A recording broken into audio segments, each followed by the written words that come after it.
He is currently lurking in 11th place, 6 wins and 4 losses.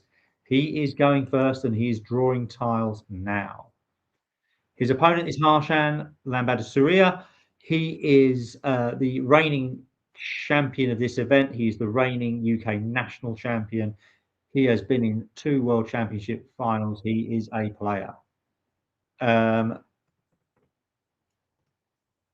David is drawing tiles now. He doesn't have a great opening rack.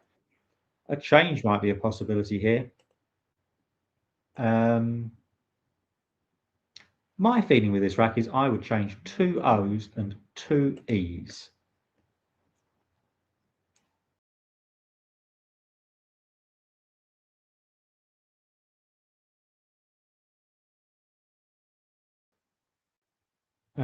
Quackle likes 2 E's and 1 O as its best play. It considers my play to be the second best of the options.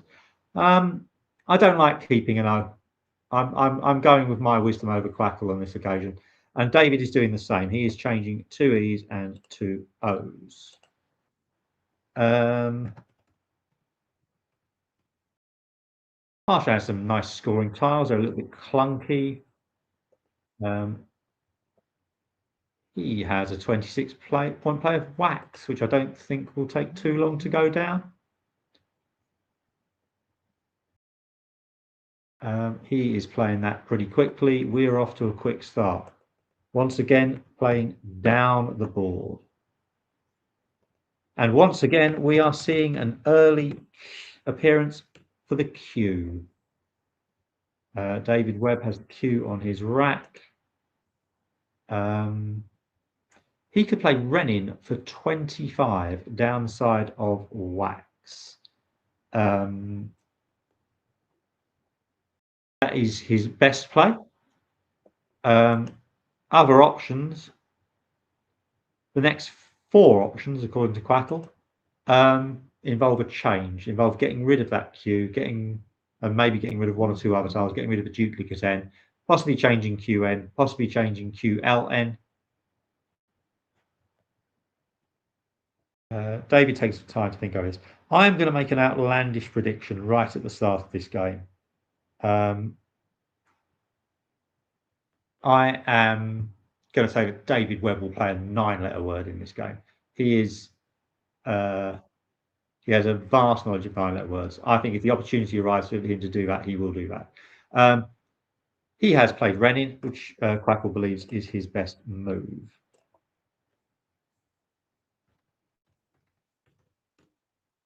So Harshan sitting with DANKSAT. No brilliant plays here, really. He could play Chord, KAWED. Through the WE that's already there, that would be 14 points. That would leave SANT, which is a very, very strong leave. CAT for 18. On the other side, creating AWE and TAN. That would score 18, but keeping SAND is not quite as strong as keeping SANT.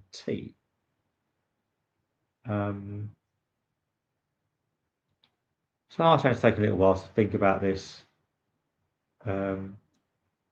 He is arguably the best player in this tournament. He is certainly the most consistent player in the UK in recent years. He's won multiple majors. And as I say, he had those 2 World Championship finals.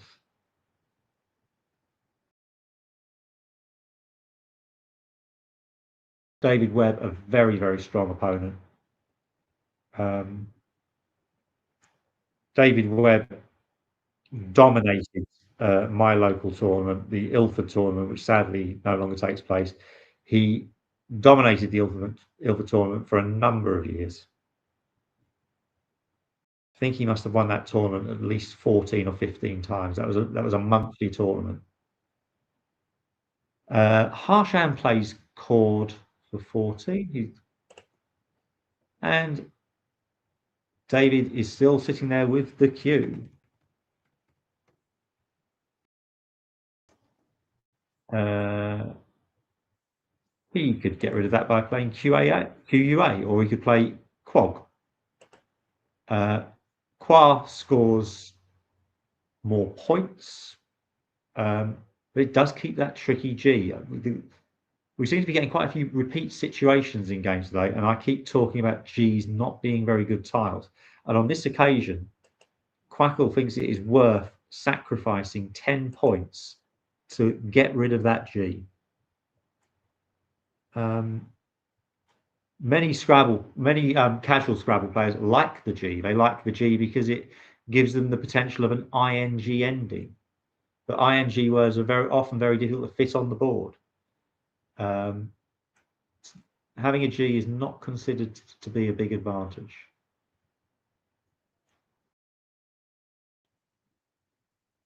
So Quag making Gan is a possibility, and it looks to be what David is doing. And Harshan has a 7-letter word isotime lined up on his rack. This plays in one spot for 70 points. It will play on the end of Renin. This should be an easy decision for Harshan. He might just check around the board a little bit, see if there's any other options. But there is a standout play here, which is isotime. It's 20 points valuation, better than anything else.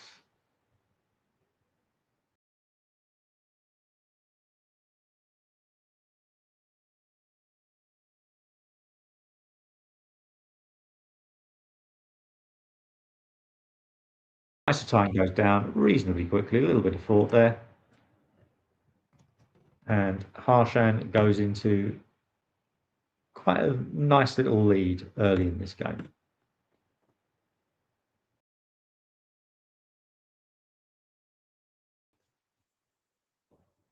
So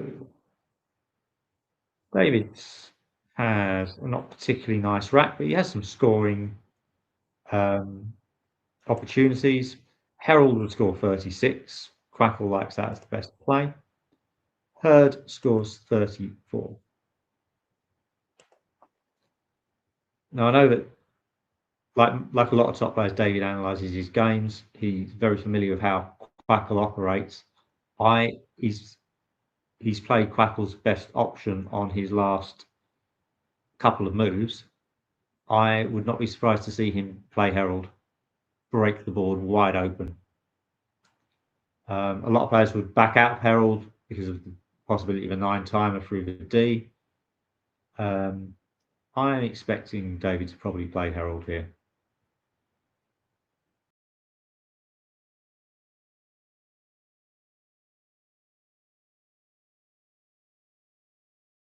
He seems to have Herd lined up though. He's going to play Herd, slightly safer option. 34 points. 2 points less than Herald, and Quackle's second best play.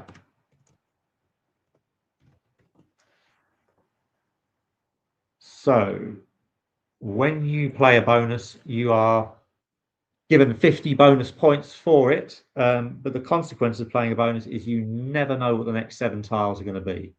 And Harshan has picked up 5 vowels. He does have a play that will get rid of 3 of those vowels.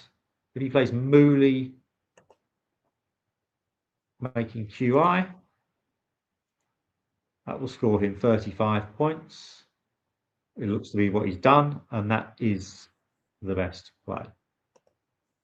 Harshan maintaining that bonus lead. So David left himself LNR last time. Let's see what he's picked up with that. He will be hoping probably for 2 vowels at least, possibly 3 from this pickup. He has an E, a J, the J, and an S.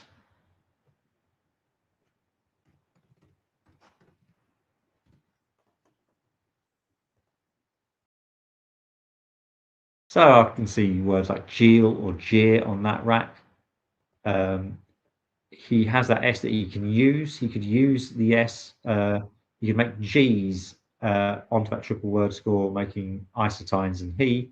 That would be 46. Or he could just play G there, which would be 35.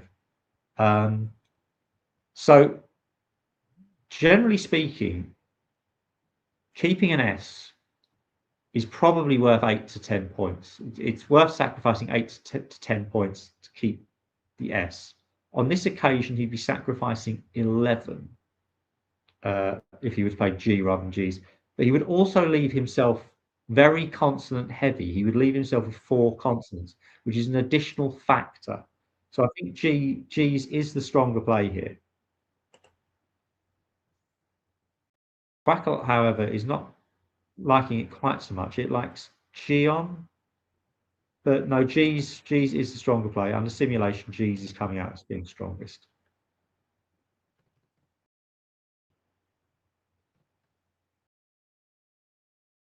So we move across to Harshan.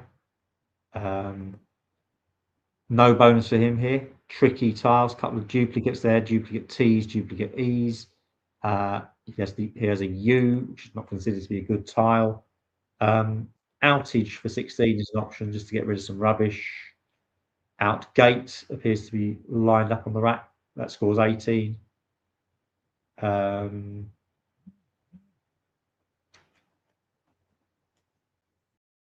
just a quick word about duplicate tiles. T's and E's are considered to be good tiles. A T or an E in isolation is a good tile. But when you have too many of any tile, it's not necessarily a good thing. Harshan has played out gates.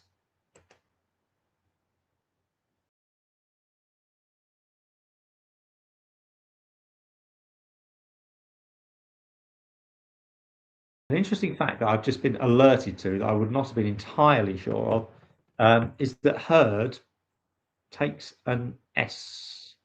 It doesn't look like it should because it should be past tense of here, but it does apparently take an S. David has possibilities here.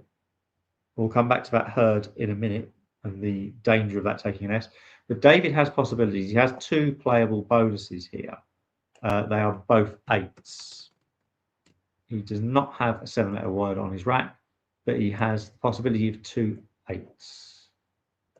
One is significantly better than the other. He has Petronel through the T of Outgate or Leporine through the I of Isotynes. Leporine scores 76 points. And it also kind of neutralizes the possibility of that S hook on Herd. Going for Petronel here. Actually, no, it wouldn't. Sorry, it wouldn't neutralize the S hook on Herd. It doesn't play quite low enough. Petronel for 61. I think Leporine's a better play. Scores more heavily. Quackle is in agreement with that. Don't know whether David hasn't seen that.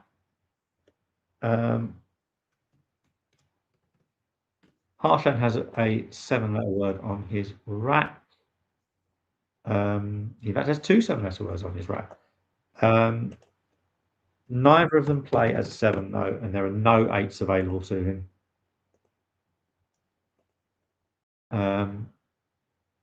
He could use the R of Herd to play Obliger, which is one of the 7s he has on his rack. So he could play the same word but as a non-bonus. The other available 7, or the other unavailable 7, as it turns out, would have been Globia.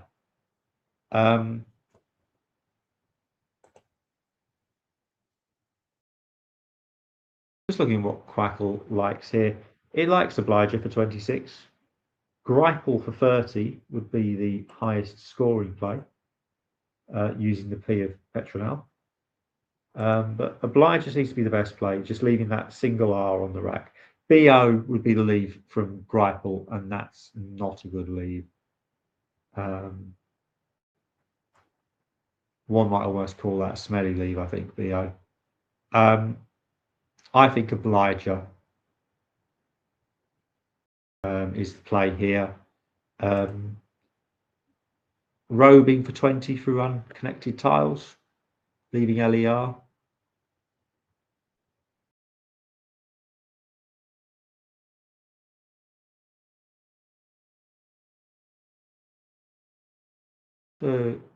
Harshan has arranged his rack, suggesting a play of Greipel, maybe.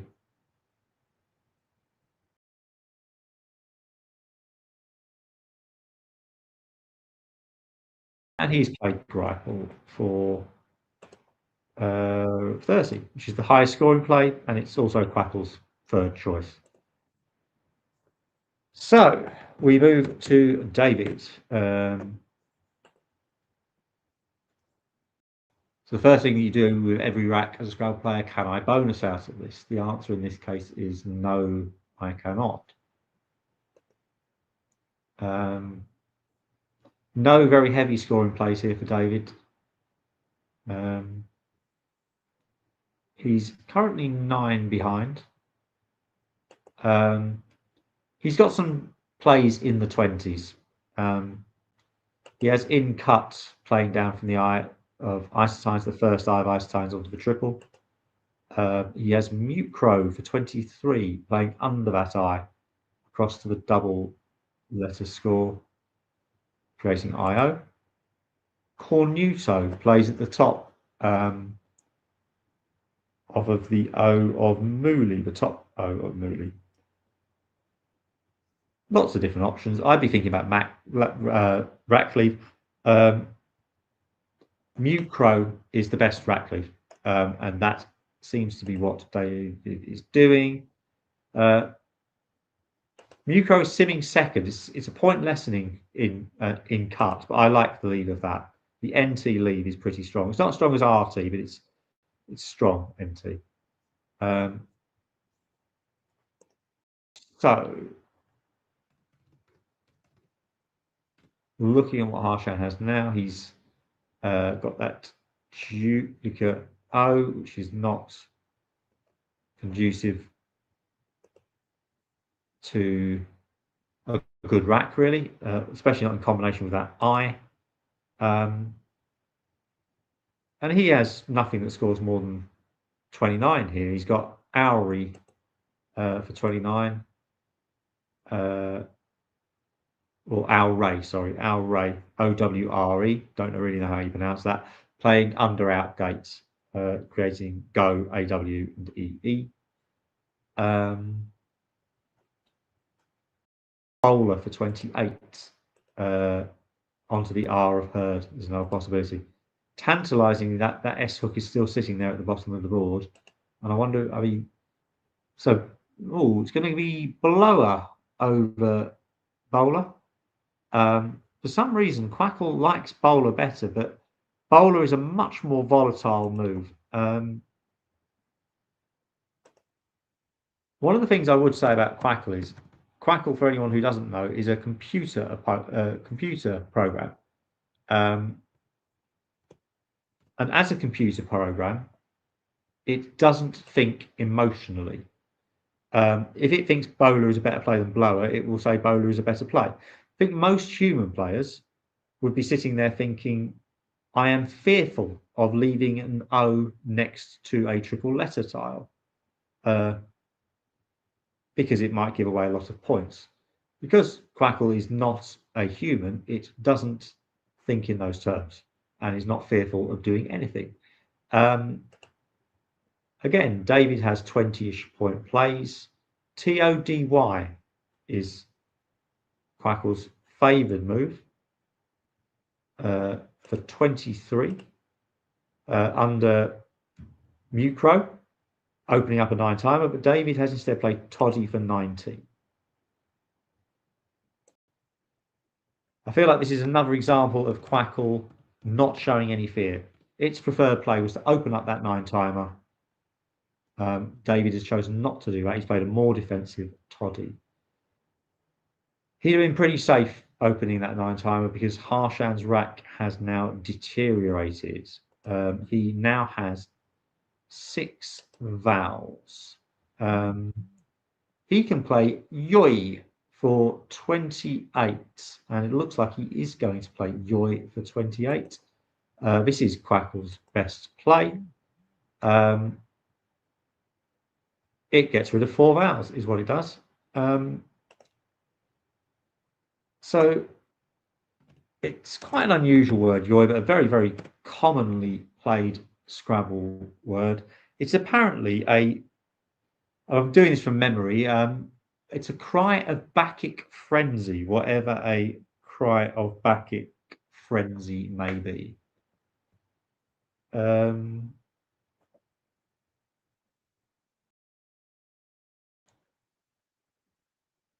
So we are now looking at David's turn. He has a not very inspiring rack. FOHN for 31 looks a good play. Host for 43 using that herd hook would be the highest scoring play. If David had a disconnected E and I, he would have Fentheons, but unfortunately he doesn't have that. He's looking at Nosh into that lower corner. This is perhaps, although a much lower scoring move than lower scoring move than Host. It's 9 points less, but it does get rid of that duplicate M, so it might have a tactical advantage. Quackle does like Host better. The standout play there was FOHN, making and nu. Anyway, David has played Nosh.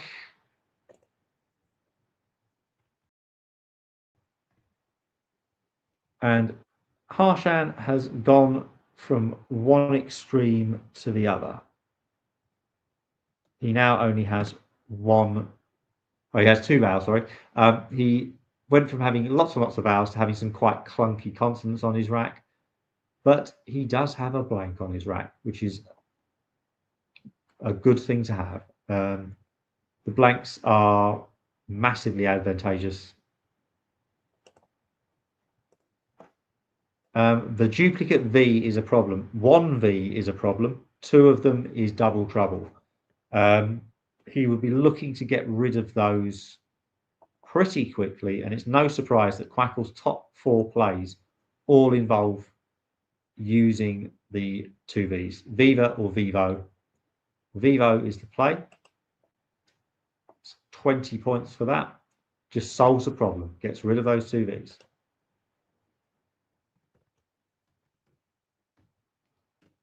David looks a bit consonant heavy, but has the second blank. So we've got a blank apiece again.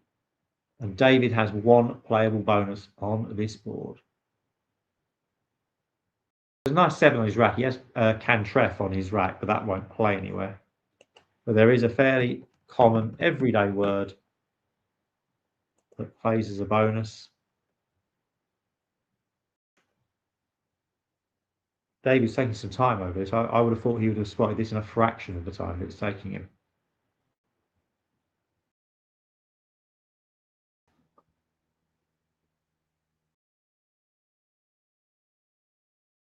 David reaches for the score sheet to record the blank.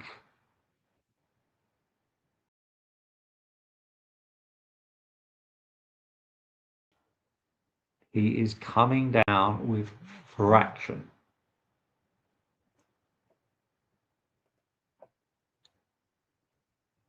For 80 points.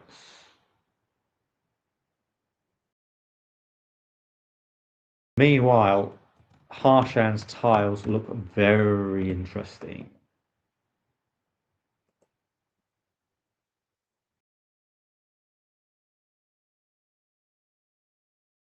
There are bonuses available here. You perhaps think ordinarily that B and a Z combination is not the greatest, but with that blank, it's adding a lot to this rack. And I would be very, very surprised if Harshan is not spotting Arabises or Braziers using the letters from fraction that are already on the board, the R or the A up there.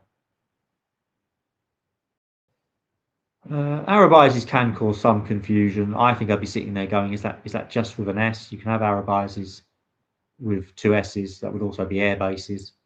I'd be thinking, is this one of those where the Z and the S are not interchangeable? Braziers, I think, is a bit more. There's a bit more certainty around that one.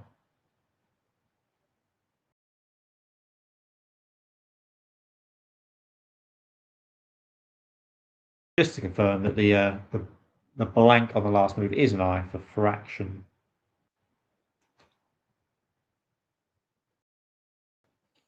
So Harshan has some high scoring. He has at least one high scoring Z play that doesn't use the blanks. 43 points for Zia. Don't think that would be a consideration at this point. I think he needs to be straight back in there with a bonus. That would put him straight back in the lead. I think one of those Z bonuses will go down. He's not going to sacrifice 45 points, potentially 43 points to hold that blank, I don't think.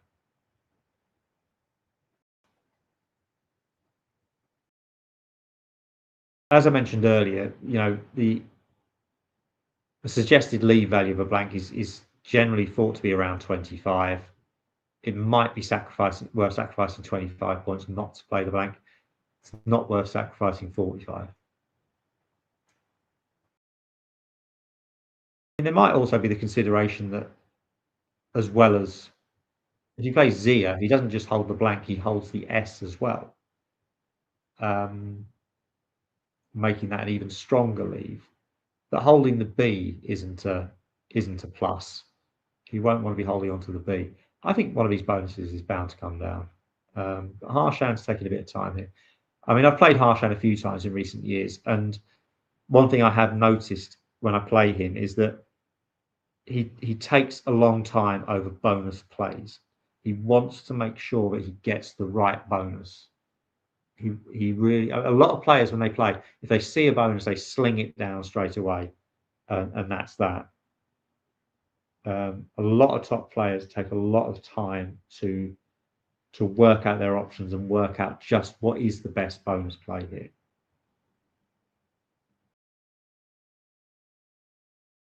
So there are some tempting moves that don't bonus. There are some 40, 40, 40, 45-ish point plays here. Bays is a possibility. Bays 38 holds AS blank very strongly, very likely to bonus next time with that combination.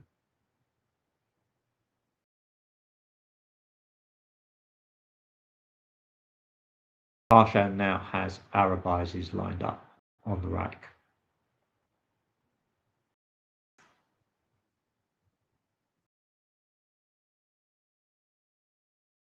And he's now put the rack back into alphabetical order. Most players who study either use a program called Ziziva or web-based study program called Xerafin. Those apps give you combinations of tiles that contain 7 or 8 letter words in alphabetical order. So players are used to seeing those tiles lined up in alphabetical order. It's amazing how often I have a jumbled up rack in front of me and I can't see anything. But if I put the tiles in alphabetical order, suddenly the playable word from those tiles will jump out at me. That's possibly why Harshan arranged those tiles in alphabetical order for a moment there. He now seems to be cycling through on his rack, placing the blank in different positions. This may be a way of alphabetizing the rack in that way. He's probably considering it as a G as an H. He's now going using the blank as a J, a K, an L, an M, an N, an O, a P, a Q, an R. I expect to see him move the blank to the other side of the S in a moment. He's looking for 7s here, I believe. Or possibly 8s in combination with what's on the board. He is making absolutely sure that he's going to play the right bonus move here. He's seen Arabises. I've seen him line up Arabises on his rack. He's seen that, there's no doubt. He's looking for other options. He wants to play the best move there.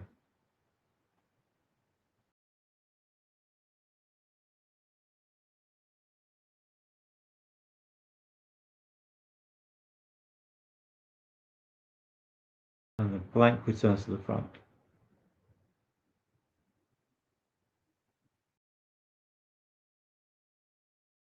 These are big moves. I mean, Harshan is 71 points behind here. A bonus is going to get him an advantage. He's going to be 17, 15 points ahead after this.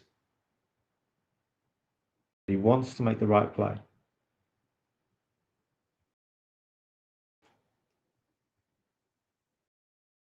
See Harshan stretching now. A lot of players stretch while they're playing. I do it sometimes. David Eldar, one of the best players in the world, is a player that I very often, when I see him on stream, stretches quite a lot. It's a good way of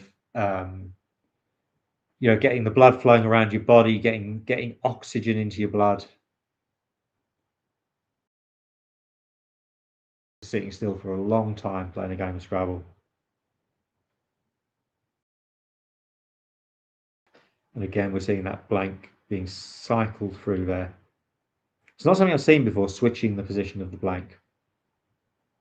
But it seems a good idea to try out different letters for that blank with the tiles in alphabetical order and just moving that blank along.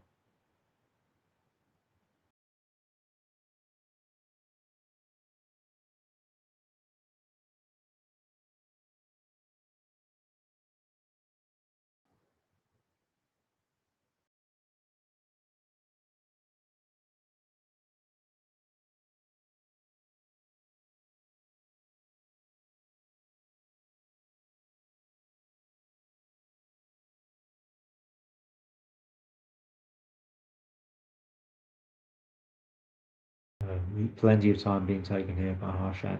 As I was saying earlier, he is defending champion. He is the reigning national champion, taking that title for the second time towards the end of last year.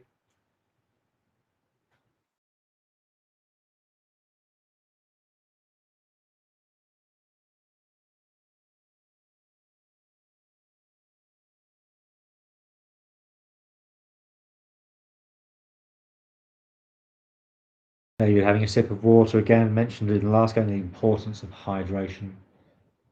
Reading is a pretty good venue for a tournament these days. It has very good transport links to London, especially now with the Elizabeth line in London, which runs straight through all the way from Essex in the east out to sort of Heathrow Airport and Reading in the west. Transport connections are very good there. I wouldn't be surprised to see more major tournaments played there in the future. Certainly for international travellers, it's a really good venue, and not as pricey as London.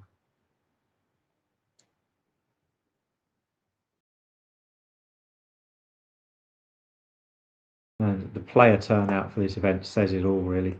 It's got to be the biggest. It's got to be the best attended UK event for quite a number of years, I would suggest.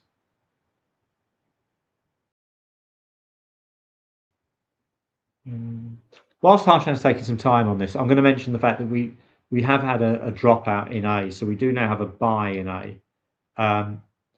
So each round there will be a player sitting out because we now have an uneven number of players. The way that works is it's usually the player on the lowest number of wins that sits out in the first instance, and they essentially get a free win for that round, which doesn't count for rating purposes, but counts for the purposes of the tournament.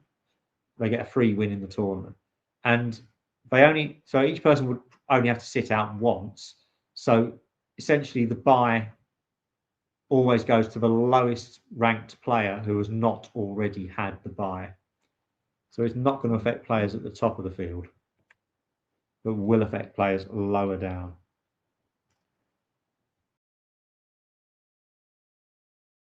And apparently, I've just been told that we do have a reserve standing in from tomorrow, so that there will only be byes today.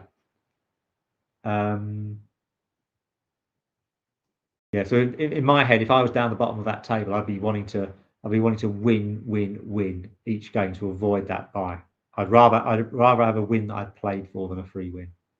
I'm getting a bit concerned for Harshan now because he's used so much time. He's down to 2 minutes on his clock, and there's time left in this game. There are 8 unseen tiles.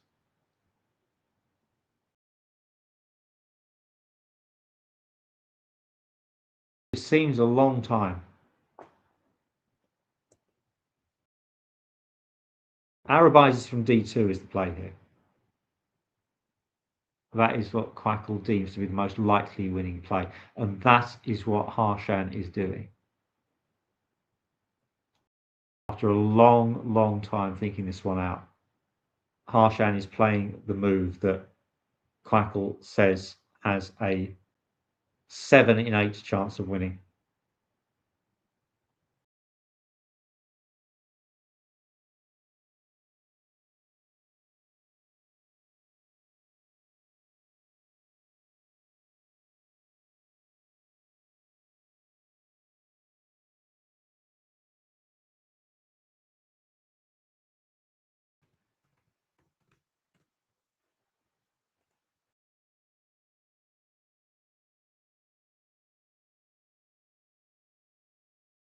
So Harshan's left with an eye on his rack. David has clunky tiles.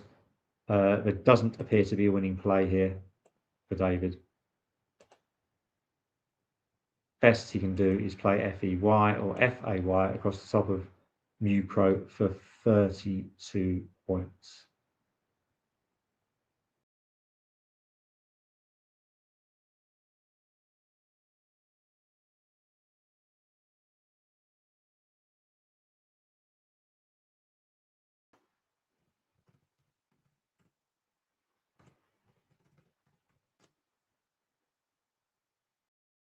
I'm trying to work out what the winning play might have been. I think something like, if Harshan plays in the other spot, does something like Tep FI potentially score enough for David to win?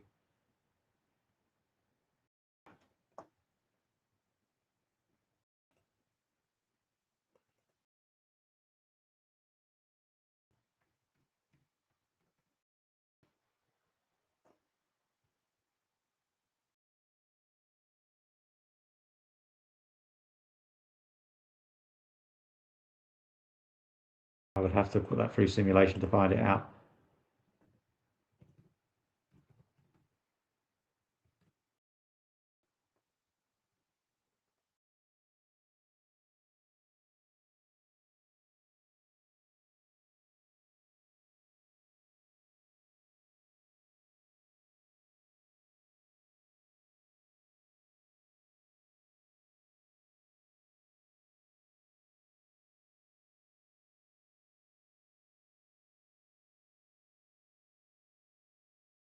Actually, looking at the distribution, there wasn't that possibility for David.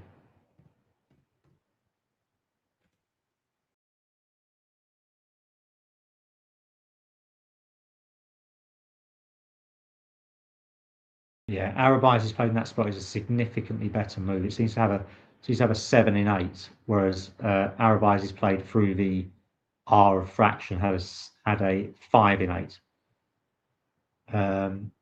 Wondering if anyone don't have access to the YouTube at the moment for comments in there. But I wonder if anyone could relay any information to me about what David's possible wins might have been if Arabises had gone a different place. That's presuming that Quackle is right. Sometimes in the end game, Quackle these days can be a little bit uh, unreliable in some of the options that it gives. But certainly, it looks as though Harshan has played a winning play there with Arabise. That placement of it is the best placement of it. Um, he took a long, long time working that out, and it seems to have paid off.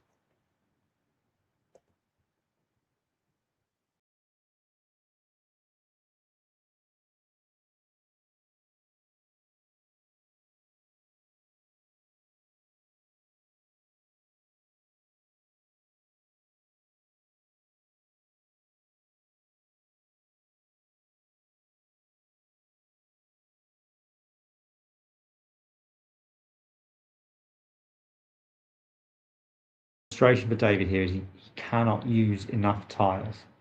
If he plays FEY, it's a good score.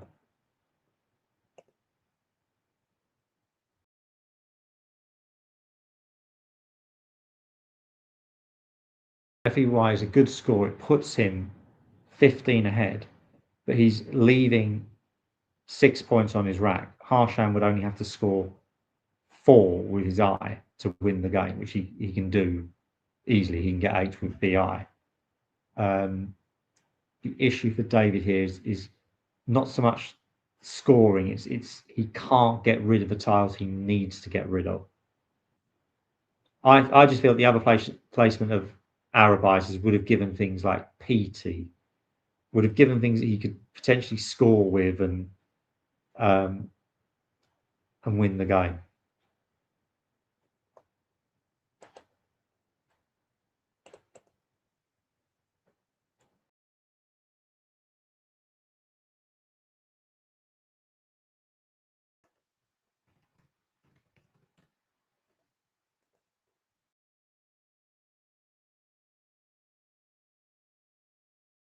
If Harshan had played Arabises in the other spot,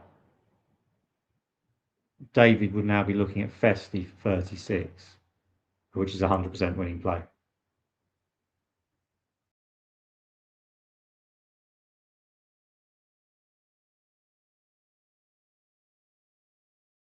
So by taking all that time that Harshan has used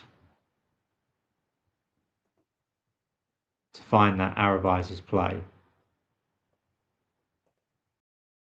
has paid off in a win here.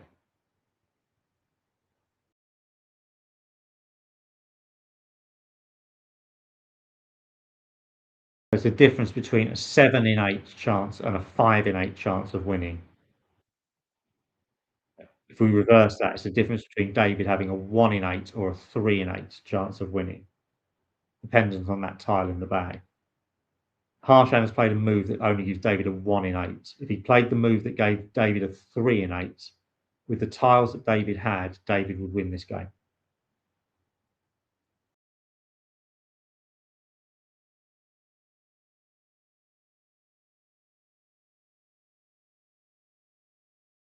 It's so hard to spot it when you're up there. It's so hard to work all those things out. I don't consider myself to be a particularly good end game player or even pre-end game player. And it's because of all of those different factors.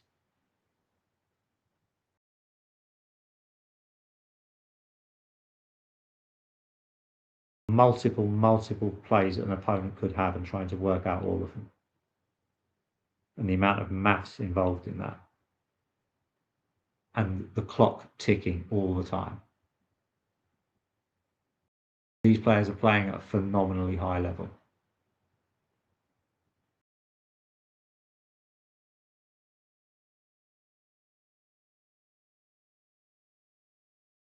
David is going to play FA. Why? He knows that this is losing the game. He feels it's his best move.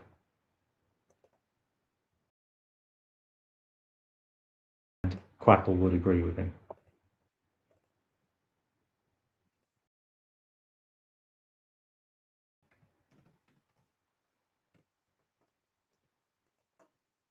So Harshan should be playing out with BI.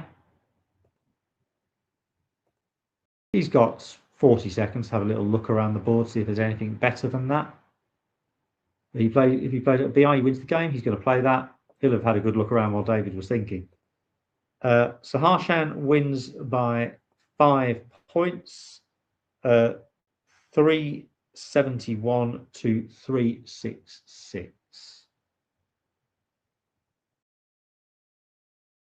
So Harshan, tournament leader, leading on spread after losing the first game he lost in the tournament was in the previous round. So he's the winner here. He's going to take a photograph of the board. A lot of players do that so they can have a record of the board for later.